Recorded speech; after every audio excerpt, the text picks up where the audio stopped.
already halfway through the year, which is time to kind of dive in and talk about my top 10 favorite films so far of 2019. I got 10 films to talk about and some honorable mentions, but of course, guys, if you guys are new here, make sure to comment down below and let me know what your top 10 favorite films of this year are so far. But without further ado, let's get started.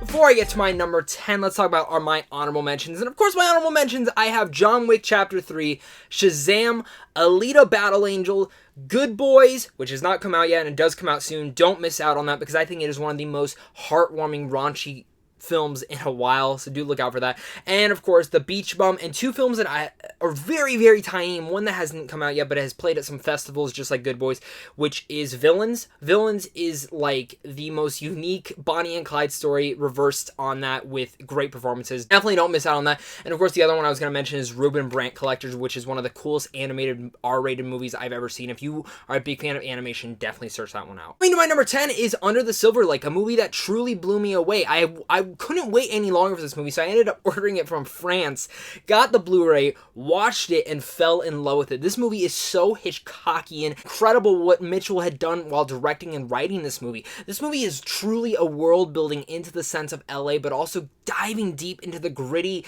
nitty of it all. There's so many particular great moments to the story that isn't really for everyone. Like, Under the Silver Lake is truly not for everyone. I think I'm truly in love with how the movie was made and constructed, and it's an A24 film, of course, so I do have to fall in love with it for that because I think A24 is like excellent and really all their films are so unique. And Under the Silver Lake goes about that. I really wish they would have pushed this more in the theater so I could talk about this more with people. There's so many theories and capitulations that you go on Reddit and you dive into all these different messages that you cannot miss in. And the other thing about Under the Silver Lake is it features a beautiful score that I still am listening to date every day in my car. And of course, it features Andrew Garfield's one of his strongest performances because Under the Silver Lake truly is something special. Coming in at my number 9 is Rocketman. Now, I think Rocketman features probably the best performance of the year so far, which is in Taron Egerton as Elton John. He embodied him. He became him. His voice is outstanding and sensational, and that's really the word to describe Rocketman. A sensational movie. Now, while I think this is also one of the best constructed films of the year, it's a movie I've only seen once. So it's kind of just fallen down to my number 9. When it does come out on 4K and Blu-ray, I'll probably be rewatching it, listening to the music, because I still am listening to music in my car.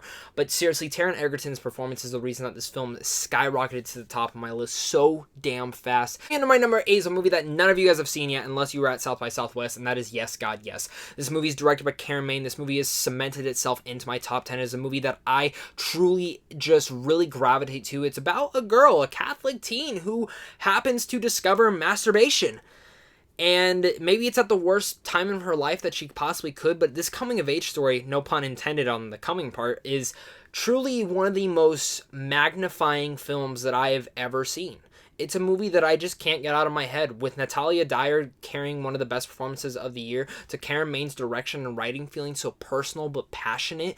This is a movie that I just seriously, the second it comes out, I cannot wait to buy this film, I can't wait to rewatch it, and I can't wait to push you guys to go see this film, because I am truly blown away with how wonderful Yes, God, Yes is. Brings me to my number 7, and my number 7 is Midsommar. Now, Midsommar could easily go higher or lower, depending on rewatches. This is only have seen it once, and I'm still hyped up on this movie. A lot of filmmakers are going to be so jealous of Ari Aster because you look at this guy, and I watch his films, and I'm like, if I ever wanted to direct a movie, and I do, how the hell do you pull this off? How do you pull off sequences like this? How do you pull off sequences like that? And I'm just like, man, this guy is the master of constructing not just horror films and psychological films, but movies that just put you in the sense that you are there. And Midsommar feels like you are truly at this festival, experiencing everything that these kids are experiencing to the worst and best ways. Midsommar truly features a unique score, creative cinematography, and an innovative story that I've truly never seen on the big screen before. I know some people are saying, well, it's kind of compared to Wicker Man and this and that, but here's the thing, I've never seen those movies, so Midsommar is kind of new to me. Which brings me to my number 6, and my number 6 is Jordan Peele's Us.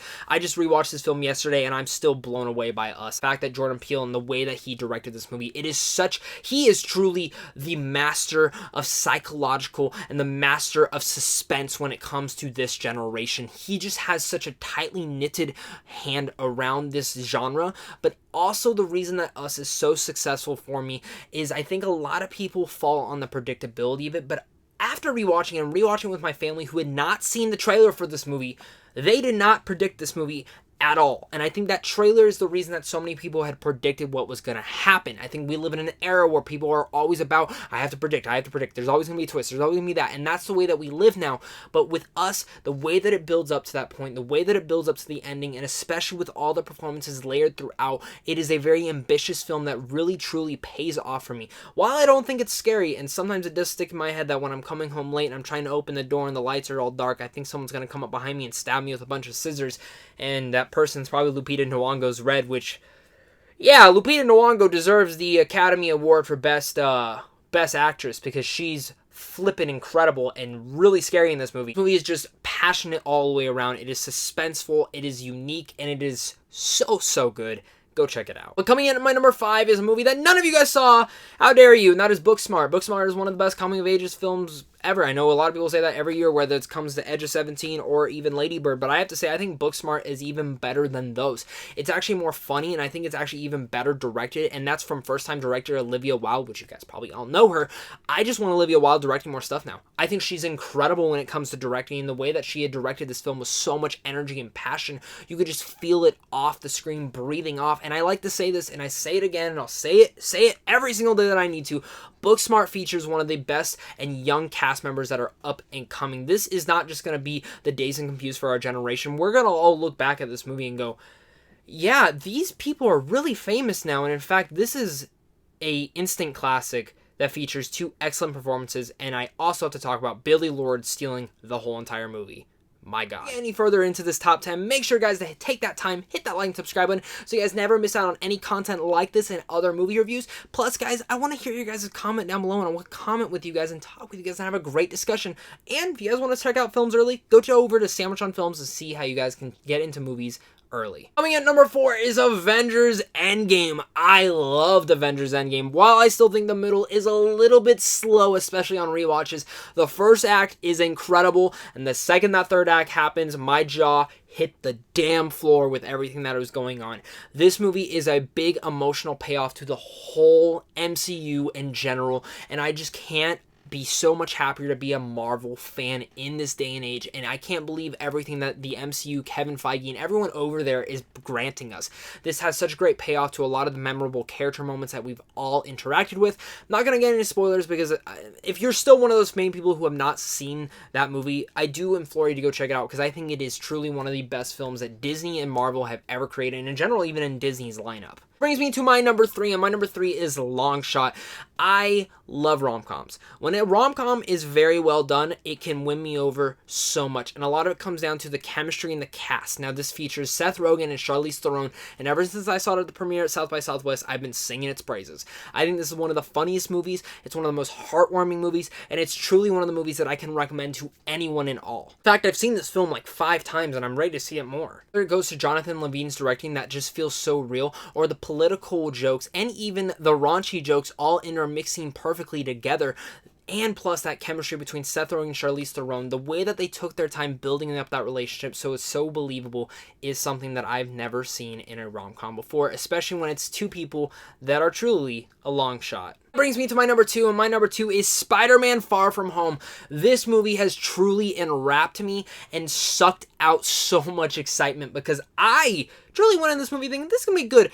But it just kept grabbing me more, getting me more excited as the film progressed and went on and on and on. I'm really blown away with how good this Spider-Man film is. It's personally my favorite Spider-Man film and one of my favorite Marvel films to date.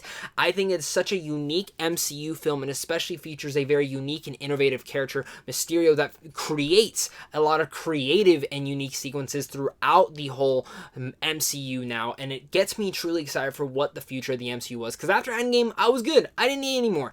After Spider-Man Far From Home, I need more because this film truly proves that there is more to this world, and I cannot wait to see where we go further down the road. If you look at the first phase of MCU, Phase 1, Phase 2, Phase 3, that is truly the Infinity War saga, and now, of course, Spider-Man Far From Home being the epilogue to it all and totally sucking us back into Phase 4 to get us excited for what's to come. And, of course, my number 1, it's Toy Story 4. Did you guys not think it was going to be Toy Story 4? This film is going to be almost impossible to beat for me this year just because I'm such a major Toy Story fan, and I've seen this film around 5 times now, and I'm ready to see it again and again and again. I've laughed, I've cried, I've been emotionally tore apart from this movie, and in general, I think this is one of the best Toy Story films. I think it's one of the best Pixar films. Josh Cooley as a directorial debut, it's one of the best directorial debuts probably even of this year, and I'm just again blown away. I went in the film not thinking we needed it, but still kind of excited just to see my Toy Story friends back, and I walked out saying that was a needed sequel. I wanted that sequel. I'm so happy we got that sequel, and I'm so glad that we have it now. Guys, that is my top 10